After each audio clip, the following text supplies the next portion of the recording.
हमारे भारत के लोग नहीं, चीन के लोग भी, तमाम जो साउथ एशिया के लोग थे वो दक्षिण अफ्रीका में एकजुट हुए और उन्होंने वहां की एनआरसी की पद्धति को 1906 में रोका। ये मोदी और संघ परिवार जानता है, पूरा भारत उठ खड़ा होगा इनकी गैर एनआरसी के खिलाफ। तो वहां फूट डालो और राज करो में नई बात क्या कर रहे हैं?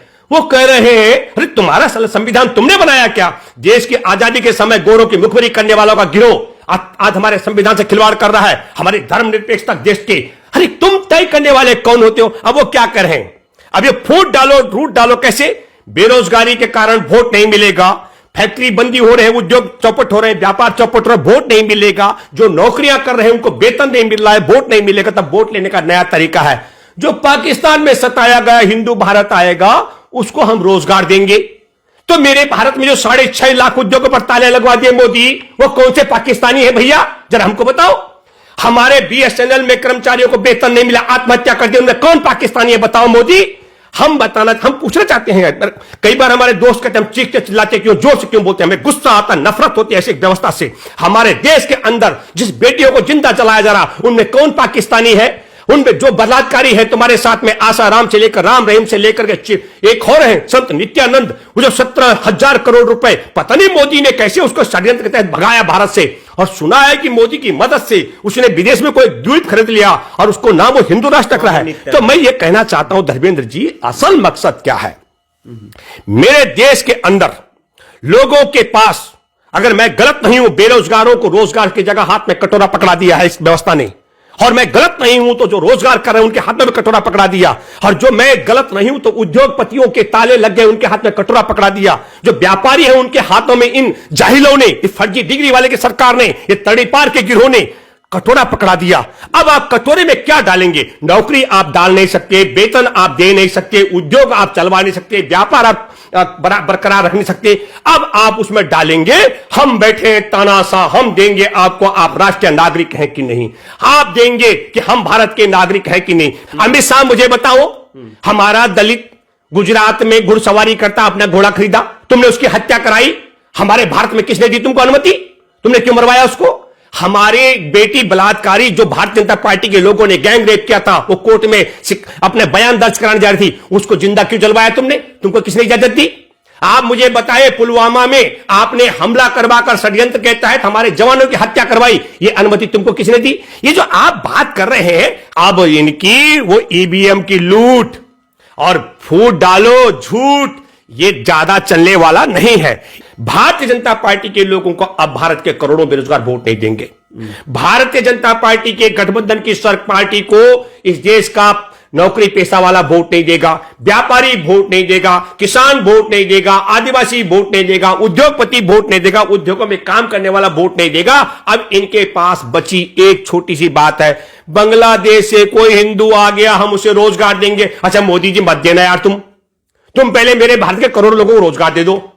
हर एक पे कह रहे पाकिस्तान से कोई पीड़ित आ गया हम उसको मदद करेंगे। पहले मेरी बेटियां जिनके बलात्कार, हत्या और आग जिंदा जलाया जा रहा है मोदी, पहले उनको तो बचा लो यार। पाकिस्तान की बेटी की बाद में जिम्मेदारी लेना भैया।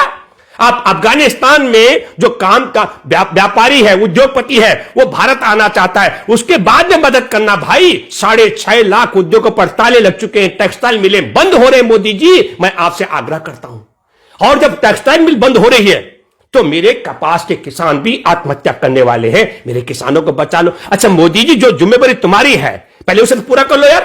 भारत ने कभी नहीं कहा कि तुम बांग्लादेश से, पाकिस्तान से और अफगानिस्तान से लोगों को बुलाओ। जो मेरे देश के नागरिक हैं उनके साथ खिलवाड़ मत करो। तुम कौन होते हो भाई ये प्रमाण पत्र देने वाले कि मैं हम भारतीय हैं कि नहीं है? तुम कौन होते हो? तुम्हारा अपना डीएनए बताओ, तुम्हारा डीएनए, तुम्हारा देश के प्रति तुम्हारे पूर्वजों का क्या योगदान रहा, संघ परिवार का योगदान बताओ मोदी, क्या योगदान है, इतिहास बताइए अपना। आप बाहर जाते हैं यहां से, आप गए थे होडी मोदी करके, वहां क्या बोला वहां गोरों ने? अरे आप आ गए नेहरू और गांधी के देश से, क्यों नहीं कहा कायर सावरकर का नाम क्यों नहीं लिया? आपको सोचना चाहिए कि आप किस देश में हैं। आप कुछ भी कर सकते हैं।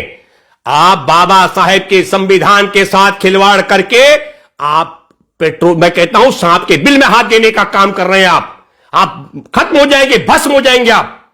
ये कोई संघ की दीक्षा शिक्षा से नहीं चलता मेरा देश, संविधान से चलता, उससे मत खिलवाड़ कीजिए आप मोदी जी। अब मैं एक बात बहुत साफ आपके माध्यम से करना चाहता हूं, दर्शकों से मैं आग्रह करता हूं, आप उठा लिए, खंगालिए, इनको बोलिए देशद्रोही थे वो जो गोरों की मुखबिरी कर रहे थे देश की आजादी के जंग में, और उसमें सबसे पहले संघ के लोग थे।